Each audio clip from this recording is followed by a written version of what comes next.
So the name of our topic is fraction. Now the question arises, what is fraction? Why we use fraction? So for an example, if I take a chapati and cut it into 4 equal parts, okay?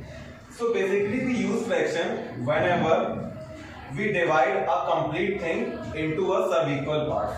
So here I took a chapati and divided it into 4 equal parts. Now if I remove this first piece from this chapati and I want to represent this situation in a mathematical term. So now the question arises, how I am going to represent it?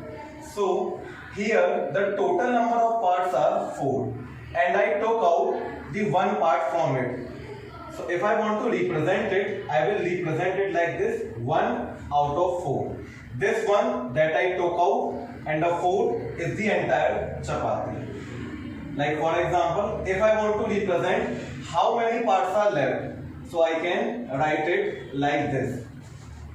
That 3 parts are left, so that is 3 upon 4. So like this we want, like this we can represent this situation in a mathematical terms. Okay. Now there are some types of fractions. Like the first type of fraction is like fraction.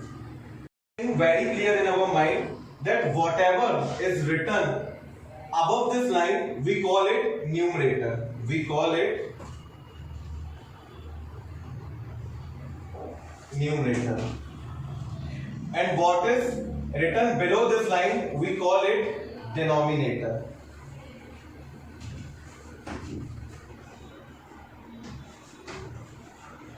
Denominator. Okay.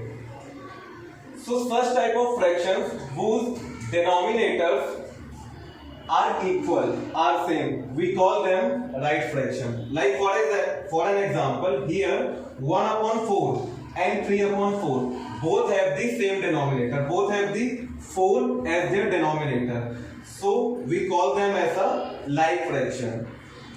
Now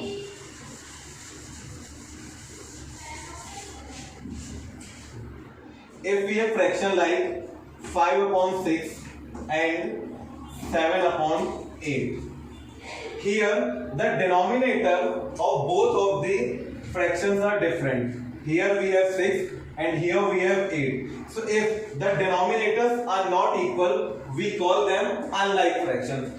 We don't care about the numerator. Maybe for an example, if our numerator is same but denominators are different, in that situation also we call them unlike fractions.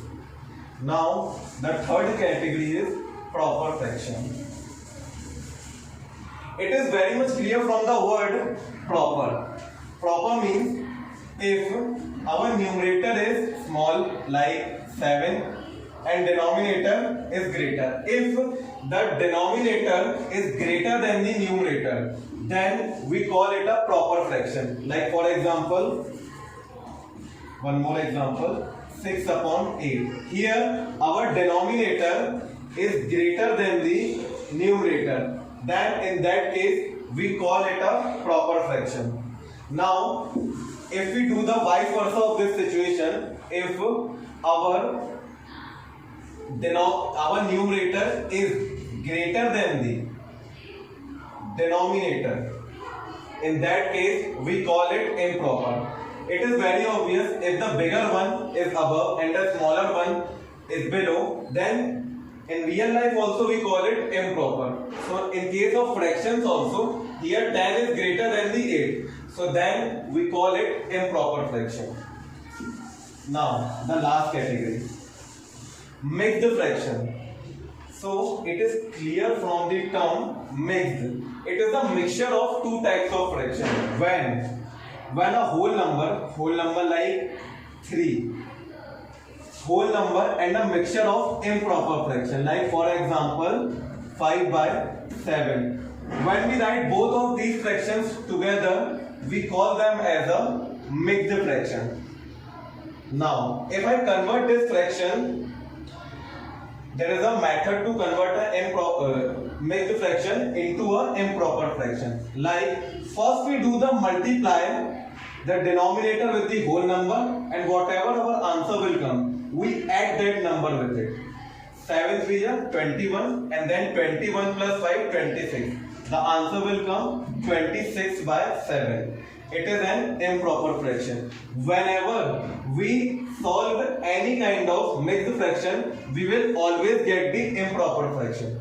And whenever we convert any improper fraction, we will always get the mixed fraction. Like for example, if we get a question to convert an improper fraction into a mixed fraction, like for example, here it is.